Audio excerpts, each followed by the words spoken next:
Hello students, welcome back. I am here with the next topic in our chapter Force and Laws of Motion. Before that, don't forget to like and subscribe my channel if you have not done it yet, and do mention your name, class, section in the comment section. In this video, we are going to study few applications of Newton's second law of motion. Students, in the previous video we have studied about Newton's second law of motion, in which we have studied that rate of change of momentum is directly proportional to the force applied on the body. So we can say that force is directly proportional to change in momentum and inversely proportional to time taken. Now, what is the meaning of directly proportional and inversely proportional? See, change in momentum is in numerator.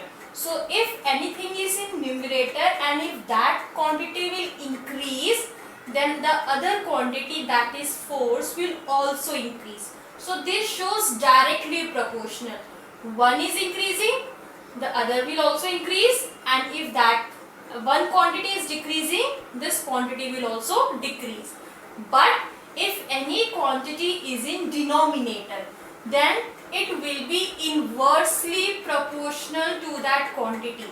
It means that if this quantity is increasing, then this quantity will decrease. And if this quantity is decreasing, then this quantity will increase. It will be opposite. It will be inversely proportional to each other.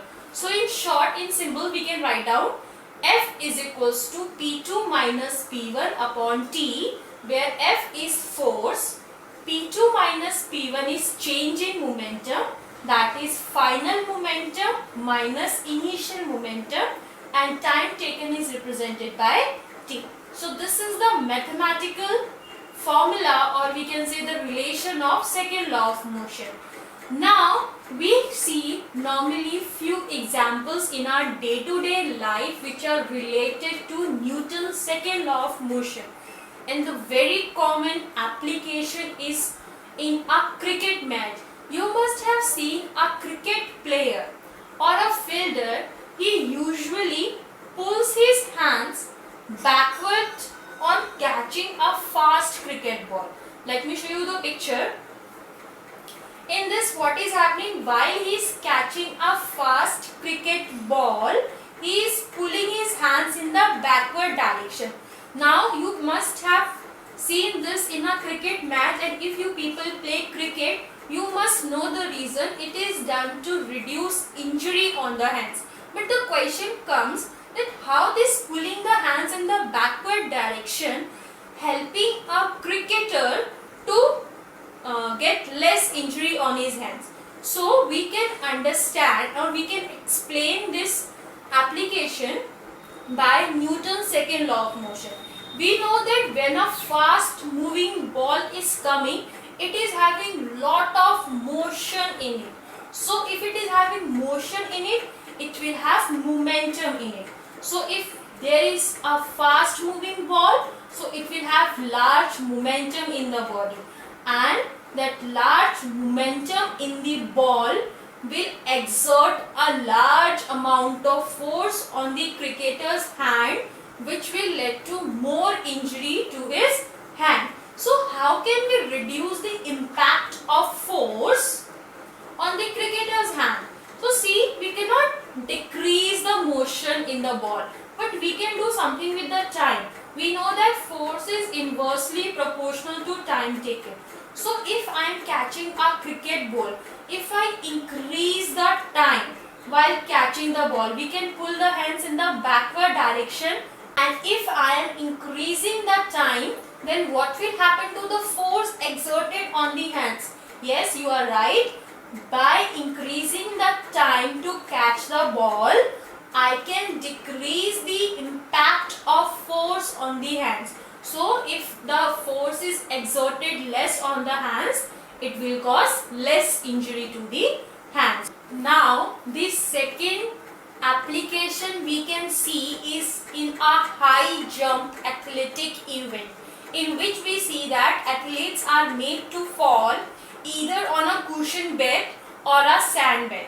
Now what is the reason that these athletes are allowed not to fall on a cemented floor but on a cushion bed? The reason is again Newton's second law of motion, because what happens whenever in high jump athletes are doing high jump and they are falling on the floor. So when they are falling on a cemented floor, so in very short interval of time they will strike the ground, and if the time taken is less, so what will happen to the force? The force will become more.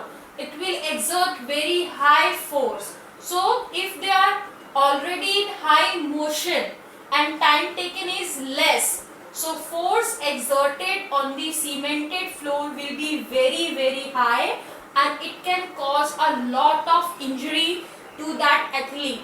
So they are allowed to fall on a cushion bed because already they are in very high momentum, and if it is high momentum, force will be high. So how can we reduce this force? We can reduce this force by increasing the time. If they are falling on a cushion bed, they will take time to fall on the cushion bed to strike the ground, and time taken will be more. So the force exerted by the athlete on the ground will be less, and it will cause less injury, or we can say the athlete will be hurt less. Students, you must have seen that a karate player can break a pile of tiles or a slab of ice with a single blow of his hands. Or you must have seen in the action movies that the hero can break the bones of the villain with a single punch.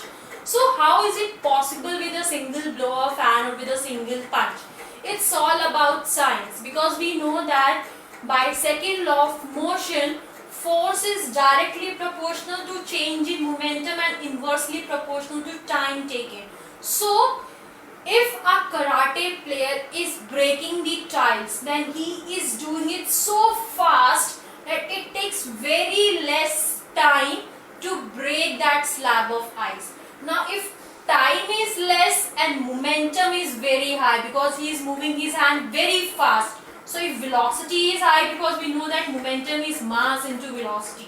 So if velocity is very high, if he is moving his hand very fast, the change of momentum will be very high, and he is doing so fast that time taken is less. So because of that, a large amount of force is exerted on the body, and if large force is exerted on the body, it's very easy to break that pile of tiles or the slab of ice. So students, this is all for today. In the next video, we'll solve numericals on second law of motion. So thank you for watching the video. Till then students, take care and bye-bye.